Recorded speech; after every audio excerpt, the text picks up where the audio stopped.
Welcome back, everyone, to another episode of the Cover 2 podcast. As always, I'm your host, Lawson Turner, and we got some NBA news to talk about from yesterday. Now, let's start with the big story.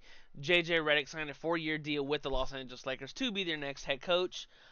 From all the rumblings we have heard over the past few weeks and almost a month and a half now of it's basically JJ's job to lose. The Lakers are keying in on signing Reddick to be their head coach. I think overall that there's one thing to me and one reason as to why I think it has the potential to be a good hire.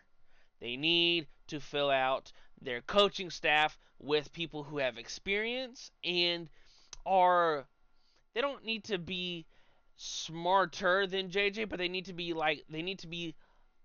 need to be conjoined at the hip. Like I saw reports of Rajon Rondo is a candidate for his coaching staff. I think Rondo would be awesome on JJ Redick's staff. Like if you put enough smart basketball minds in the same room, building team, good things will just eventually happen. What do we know about Rajon Rondo? Very, very smart when it comes to the game of basketball. We've seen him win championships in Boston and with the Lakers. He was with the Lakers in the bubble, and he knows LeBron and AD to where he went to war with these guys just 4 years ago. Then there are also reports of like Jared Dudley and Sam Cassell. I think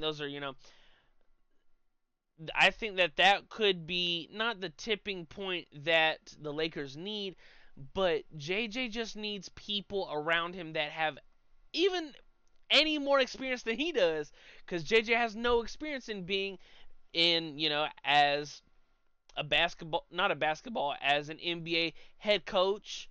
Not saying that he's the GM because that's Rob Pelinka, but managing personnel and stuff like that. I think schematically he'll be fantastic. I think we could see a newer version of the Los Angeles Lakers come on the offensive side of the floor. I think that he's going to have buy-in from LeBron, which will trickle down to, Anthony Davis and Austin Reeves, and it'll go through the locker room as so. That now, if you want to get technical, LeBron still hasn't opted into his player option, which we all assume is going to opt out and then just re-sign with the Lakers. But LeBron has a chance to do something hilarious, which would be, opt out his player option and go sign someone else. But that's very, very unlikely that happens. So overall, I think it will be a good hire because I think that they will hire who needs to be hired when it comes to their coaching staff. They want, I think JJ wants smart minds. Smart minds think alike, and I think adding, like a Rondo or a Sam Cassell would be awesome. The only thing for me though, I was surprised when Detroit let go of Monty Williams. They're paying him $65 million to not coach their basketball team.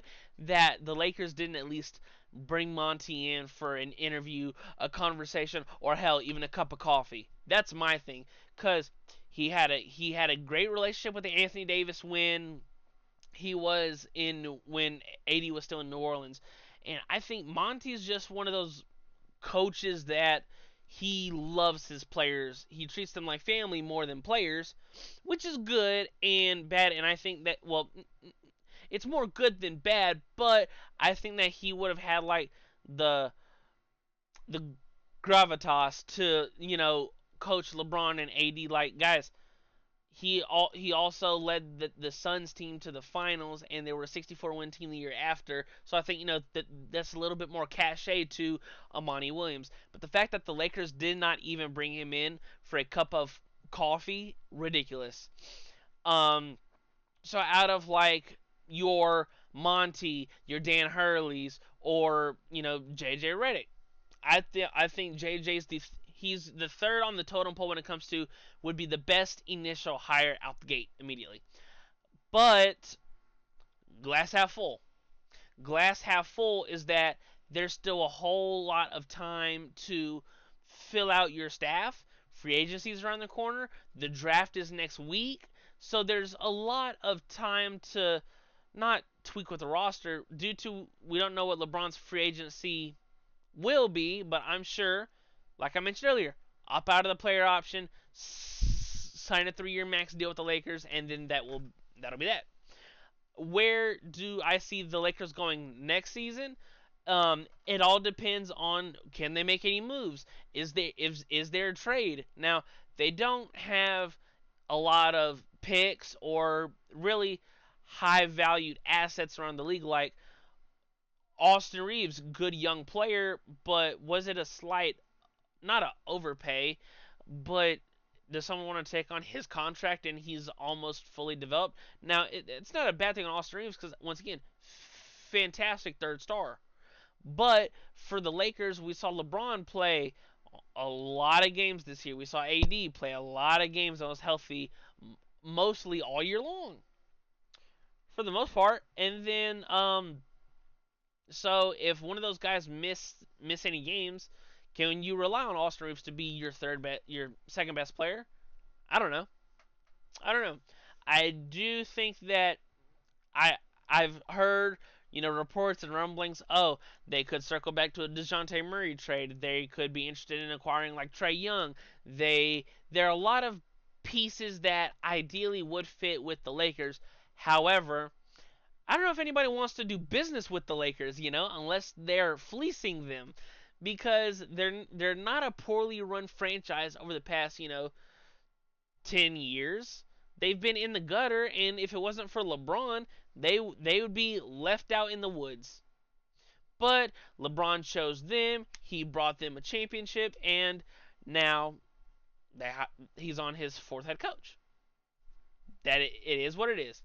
LeBron is on his fourth head coach, and this is gonna be it's gonna be interesting. And I'm excited to see what happens next season. Now, for the second thing that I wanted to go over, I don't fucking know how Sam Presti does this, but how does he win every single mother loving trade? I don't get it.